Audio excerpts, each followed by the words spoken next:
First off, I'd like to welcome all the new subscribers to the channel. This is basically my little world of modeling, and like Sheldon Cooper's fun with flags, I like to have fun with models.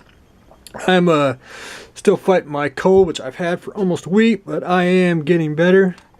And getting better means I can get back to the basics. The MH53, as you can see from the last time, I basically got all the sub-assembly parts on.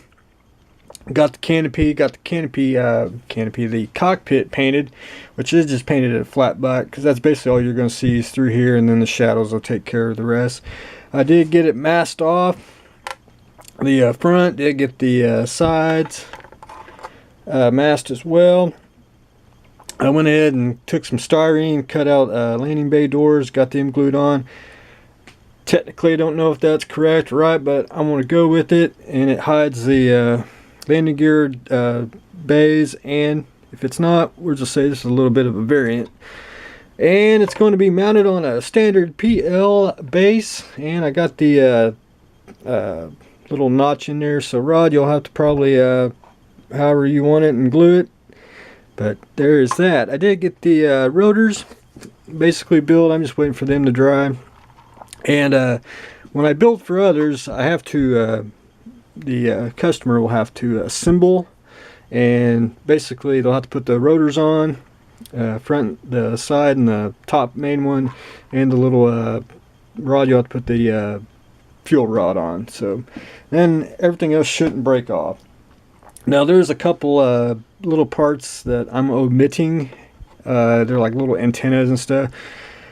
Most of the time you don't even know they're there, and they get broke off anyway, and you'd see like chip paint, so I'm just going to leave it off. And that's pretty much it on it. Now I'm going through and sanding where it didn't fit, and as you can see, I'm almost there. Did that on the bottom as well. And once I get it sanded to a point, I'm going to go in and basically try to put the straight edge and a scriber and scribe the panel lines, and then we'll be ready to rock and roll. And one other thing, when I get it all sanded, I'll shoot some primer. Now I ain't going to putty the windshield here.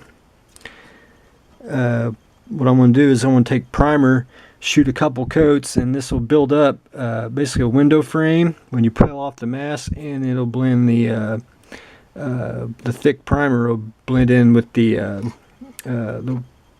canopy to the fuselage. So that's my game plan on that. My cold is kicking my ass. Batman.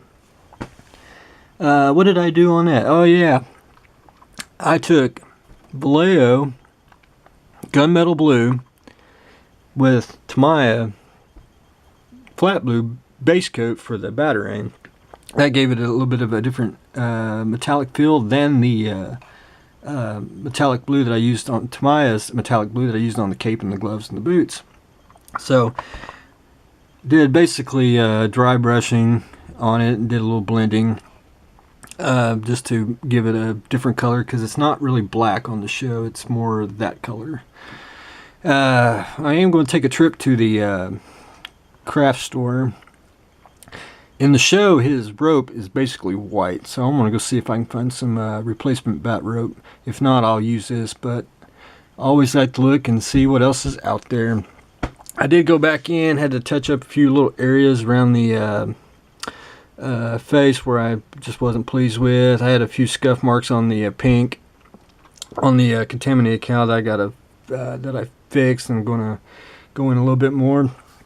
On the base, 3 colors: burnt umber, burnt sienna, and then white. That's what I'm going to use for the base. Now you got to keep in mind, whatever color you use, you're going to do this 6 more times, because Catwoman will be there, and then Batgirl's the head, and then you got the Penguin Joker, and so on. All I did was basically did a big wash of burnt umber, watered it down, got it all everywhere. And basically, if you notice, it's all one color, but it's dark in places, and it gives a nice little effect.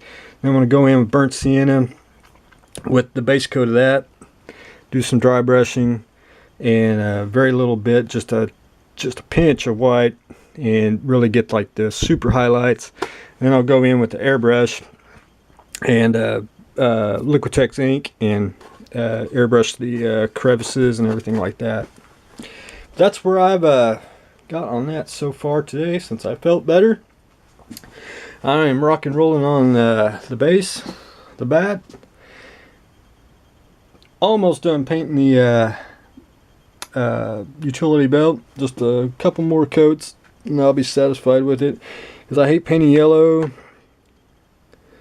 and I'm using flat yellow. So then I'll shoot him with sealer and put bat rope on him, and I will probably not use the decals. I'll probably use the stickers for his belt and chest. So I'm looking forward to that, and I'm doing the MH53, so stay tuned for the next exciting episode.